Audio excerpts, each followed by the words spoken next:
Baik, di sini saya akan menjelaskan definisi dari terumbu karang.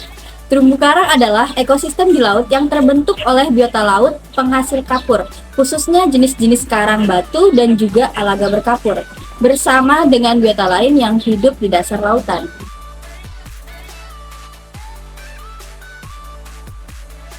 Karakteristik umum terumbu karang ada 5. Yang pertama yaitu reproduksi dan juga pertumbuhan yang lambat. Terumbu karang ini memiliki pertumbuhan yang sangat lambat. Beberapa jenis karang biasanya tumbuh hanya beberapa sentimeter dalam setahun. Hal inilah yang membuat pertumbuhan terumbu karang yang rusak oleh faktor-faktor eksternal menjadi sangat lama, bahkan bisa berlangsung puluhan hingga ratusan tahun lamanya. Yang kedua yaitu rentan terhadap perubahan lingkungan.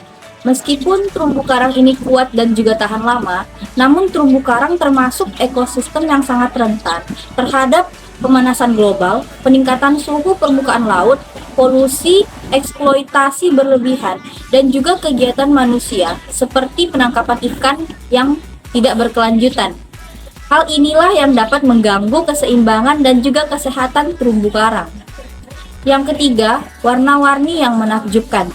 Satu hal yang membuat terumbu karang begitu menakjubkan ialah keindahan dari warnanya. Terumbu karang hidup memiliki berbagai warna yang mengagumkan, mulai dari warna merah, orange, kuning, hijau, biru, hingga ungu. Warna-warna ini berasal dari pigmen alga.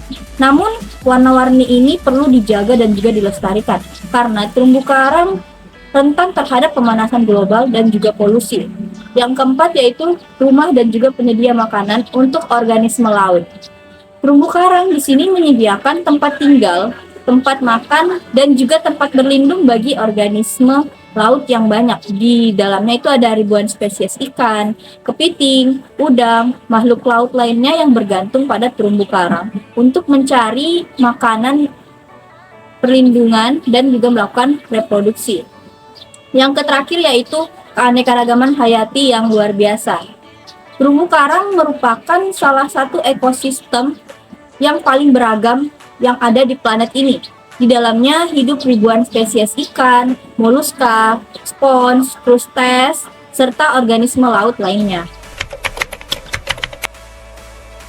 Terumbu karang adalah ekosistem yang sangat penting di lingkungan laut, menyediakan tempat tinggal bagi berbagai spesies laut dan memberikan kontribusi besar terhadap keanekaragaman hayati.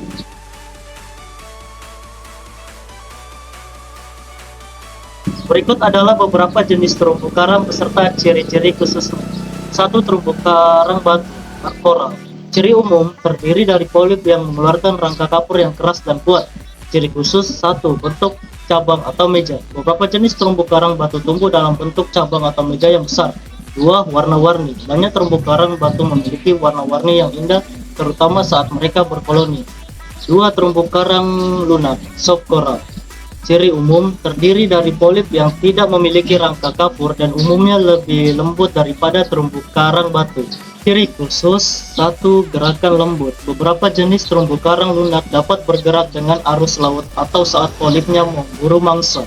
2. Warna-warni dan transparan. Terumbu karang lunak seringkali memiliki warna-warni cerah dan dapat menjadi transparan.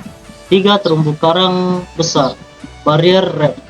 Ciri umum terumbu karang besar adalah formasi terumbu karang terpanjang yang membentuk dinding melintang di sepanjang pantai. Ciri khusus 1. Kedalaman yang bervariasi. Barrier reef dapat mencapai kedalaman yang signifikan dan dindingnya bisa sangat tebal. 2. Peluang untuk ekosistem yang kaya. Karena ukuran yang besar, barrier reef menyediakan berbagai habitat untuk berbagai spesies laut. Terumbu karang atol. Ciri umum cincin karang yang melingkup lagon, laguna, dangkal di tengah-tengah laut terbuka. Ciri khusus 1. Lagon tengah. Atol memiliki lagon di tengahnya yang dapat berubah air tawar atau air dangkal. 2. Formasi karang yang unik. Cincin karang di sekitar lagon membentuk struktur yang unik dan dapat menciptakan habitat yang khas. Terumbu karang mangrove. Ciri umum terumbu karang yang tumbuh di daerah pesisir yang terpengaruh oleh hutan mangrove. Ciri khusus Satu, hubungan dengan mangrove. Terumbu karang ini seringkali berhubungan dengan hutan mangrove dan memiliki adaptasi tertentu untuk bertahan dalam kondisi air payau. Dua, keanekaragaman hayati yang tinggi. Keanekaragaman hayati di terumbu karang mangrove dapat sangat tinggi karena adanya interaksi antara ekosistem terumbu karang dan mangrove. Terumbu karang merupakan ekosistem yang kaya akan sumber daya alam.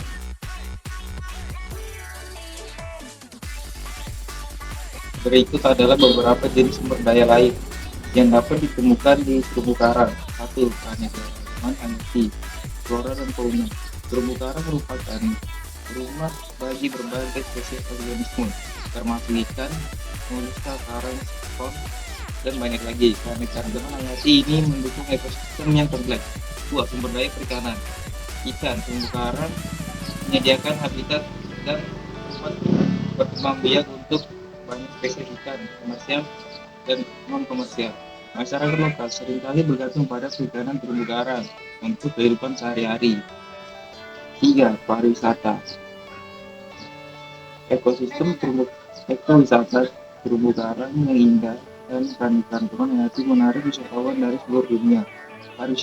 Pariwisata ekologi atau ekowisata dapat memberikan sumber pendapatan bagi komunitas sekitar, tetapi juga menjadi ancaman jika tidak dikelola dengan baik.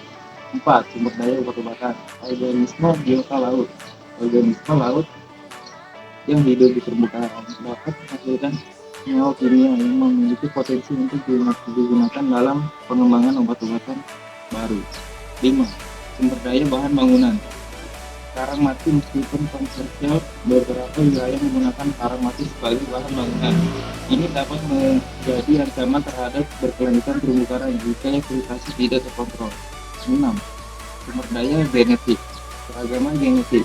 Organisme di terumbu karang memiliki potensi untuk memberikan sumber daya genetik berharga untuk penelitian dan pengembangan di berbagai bidang termasuk ilmu kelautan dan bioteknologi. 7. Sumber daya pangan.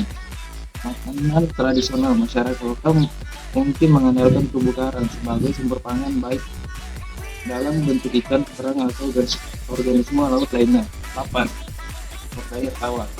Air tawar terumbu karang dapat memainkan peran dalam menjaga keseimbangan air tanah dan sumber daya tawar. Air tanah. Terumbu karang dapat memainkan peran dalam menjaga keseimbangan air tanah dan air permukaan di wilayah pesisir. Penting untuk diingatkan bahwa pengelolaan sumber daya di terumbu karang harus dilakukan secara berkelanjutan untuk memastikan keberlanjutan ekosistem ini dan mendukung kesejahteraan manusia yang bergantung padanya. Terumbu karang memiliki peran ekologis yang sangat penting dalam menjaga keseimbangan ekosistem laut dan juga memberikan manfaat bagi lingkungan sekitarnya. Ada beberapa manfaat ekologis utama dari terumbu karang.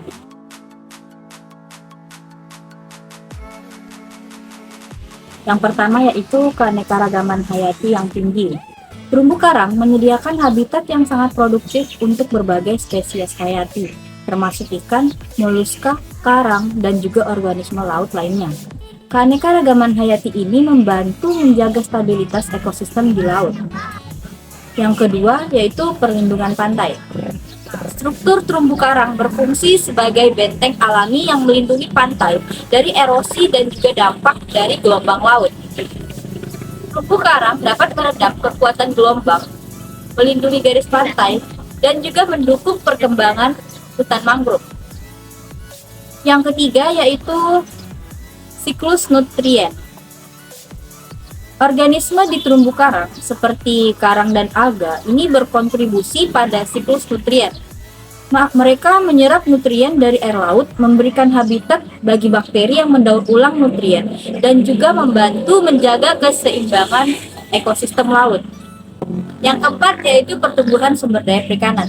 Terumbu karang adalah tempat yang berkembang biak penting bagi banyak spesies ikan dan juga invertebrata. Sebagian besar ikan komersial menghabiskan bagian hidup awal mereka di sekitar terumbu karang sebelum berpindah ke perairan yang lebih dalam lagi. Yang kelima yaitu penyerapan karbon. Organisme di terumbu karang, terutama karang, memiliki kemampuan untuk menyerap karbon dioksida dari air laut melalui proses fotosintesis. Nah, hal ini yang membantu mengurangi dampak gas rumah kaca dan juga perubahan iklim. Yang keenam, sebagai penghasil oksigen. Proses fotosintesis oleh alga dan juga karang di terumbu karang ini menghasilkan oksigen yang sangat penting bagi kehidupan laut dan juga manusia. Terumbu karang ini membantu menjaga keseimbangan kandungan oksigen yang ada di perairan laut. Yang ketujuh yaitu penelitian dan juga pendidikan. Terumbu karang sering menjadi fokus penelitian ilmiah dan juga pendidikan di lingkungan. Studi terumbu karang memberikan pemahaman lebih lanjut tentang ekosistem laut dan juga dapat membantu mengembangkan strategi konservasi. Terakhir, yang kedelapan yaitu ekowisata. Kecantikan dan juga keunikan terumbu karang menjadi daya tarik utama bagi ekowisata. Pendapatan dari pariwisata dapat membantu mendukung pengelolaan konservasi dan juga memberikan nilai ekonomi bagi masyarakat setempat. Manfaat terumbu karang secara langsung bagi manusia.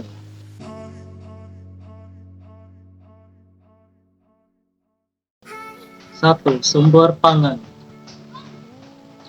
Terumbu karang menyediakan habitat yang kaya untuk ikan dan invertebrata laut yang merupakan sumber pangan utama bagi komunitas pesisir.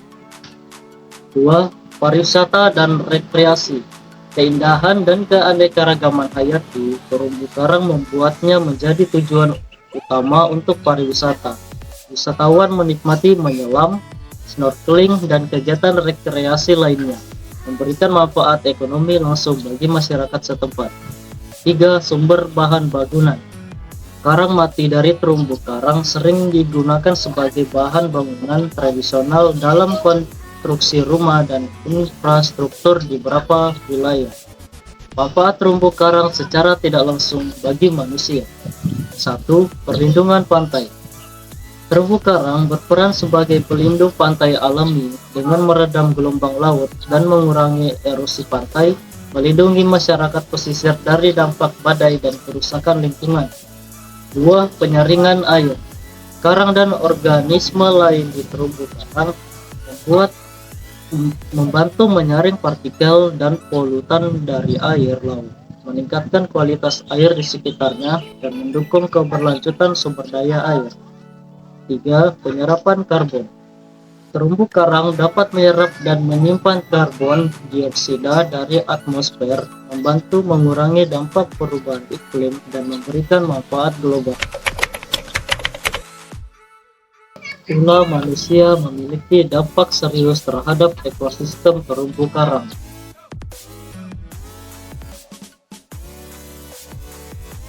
Berikut adalah beberapa jenis permasalahan akibat ulah manusia di ekosistem terumbu karang. 1. Pemanasan global dan pemanasan laut. Peningkatan suhu laut akibat pemanasan global dapat menyebabkan pemanasan terumbu karang atau bleaching. Ini mengakibatkan kematian alga simbion yang memberikan warna pada terumbu karang dan dapat merugikan ekosistem secara keseluruhan. 2. Pencemaran laut. Pencemaran dari limbah rumah tangga, industri, dan pertanian dapat merusak terumbu karang. Zat-zat kimia seperti pupuk, pestisida, dan bahan kimia lainnya dapat mencemari air laut dan merugikan organisme di terumbu karang. 3. Overfishing atau pemancingan berlebihan. Pemancingan berlebihan dapat mengakibatkan penurunan populasi ikan dan organisme laut lainnya yang vital bagi keseimbangan ekosistem terumbu karang. 4. Penghancuran habitat. Praktik-praktik destruktif seperti penangkapan ikan dengan bahan peledak, penggunaan alat tangkap yang merusak, dan penambangan pasir karang dapat merusak fisik terumbu karang dan menghancurkan habitatnya. 5. Pariwisata yang tidak berkelanjutan. Peningkatan aktivitas pariwisata, terutama snorkeling dan menyelam, dapat menyebabkan kerusakan fisik langsung pada terumbu karang. Penggunaan kapal-kapal wisata juga dapat menyebabkan kerusakan fisik dan pencemaran. Menanggapi permasalahan yang dihadapi ekosistem terumbu karang, diperlukan tindakan yang komprehensif dan berkelanjutan.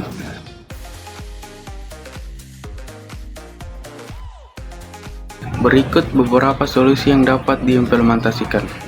Yang pertama, pelestarian dan penegakan hukum. Memastikan penegakan hukum yang efektif terhadap praktik ilegal seperti penangkapan ikan yang merusak dan perdagangan karang ilegal. Yang kedua, pengelolaan perikanan yang berkelanjutan. Menerapkan praktik perikanan yang berkelanjutan termasuk pembatasan penangkapan ikan dan wilayah penangkapan serta mendorong penggunaan alat tangkap yang ramah lingkungan. Yang ketiga, pengelolaan lahan pesisir. Merancang dan mengimplementasikan rencana tata ruang pesisir yang berkelanjutan untuk menghindari perubahan penggunaan lahan yang merugikan terumbu karang. Yang keempat, pengurangan pencemaran laut. Mengimplementasikan sistem pengelolaan limbah yang efektif dan mempromosikan praktik pertanian yang ramah lingkungan untuk mengurangi pencemaran dari sumber darat dan juga mengembangkan mempromosikan teknologi pengolahan limbah yang inovatif. Yang kelima, konservasi dan restorasi terumbu karang. Mengidentifikasi dan melindungi area-area kritis terumbu karang. Selanjutnya melaksanakan program restorasi terumbu karang untuk membalikan ekosistem yang rusak. Yang keenam, edukasi dan kesadaran masyarakat. Mengedukasi masyarakat tentang cara berperilaku secara bertanggung jawab dan meningkatkan kesadaran masyarakat mengenai pentingnya terumbu karang dan peran mereka dalam pelestarian termasuk dalam kegiatan pariwisata. Teknologi dalam bidang teknik sipil dapat memberikan kontribusi yang signifikan dalam upaya pelestarian dan pemulihan ekosistem terumbu karang.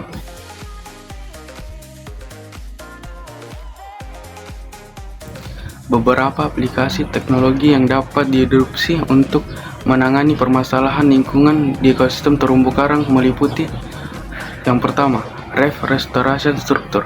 Penggunaan struktur buatan seperti reef balls atau rangkaian substrat buatan untuk memberikan tempat berlindung dan berkembang biak bagi organisme laut. Pengembangan substrat buatan ini juga ramah lingkungan untuk mendukung pertumbuhan terumbu karang. Yang kedua, biorog teknologi. Penerapan teknologi biorog yang melibatkan instalasi struktur logam yang dihubungkan ke sistem listrik rendah untuk merangsang pertumbuhan terumbu karang. Yang ketiga, drones dan citra satelit. Penggunaan drone untuk survei dan pemantauan terumbu karang dari udara memungkinkan pengumpulan data yang cepat dan akurat. Sistem informasi geografis atau SIG. Yang keempat, sistem energi terbarukan. Penerapan sistem energi terbarukan seperti panel surya atau turbin arus laut untuk memenuhi kebutuhan energi dalam proyek-proyek pelestarian terumbu karang tanpa meningkatkan emisi karbon. Generasi milenial yang terdiri dari individu yang lahir antara pertengahan 190-an hingga awal 2000-an memiliki peran kunci dalam menjaga ekosistem terumbu karang dan melibatkan diri dalam upaya pelestarian lingkungan.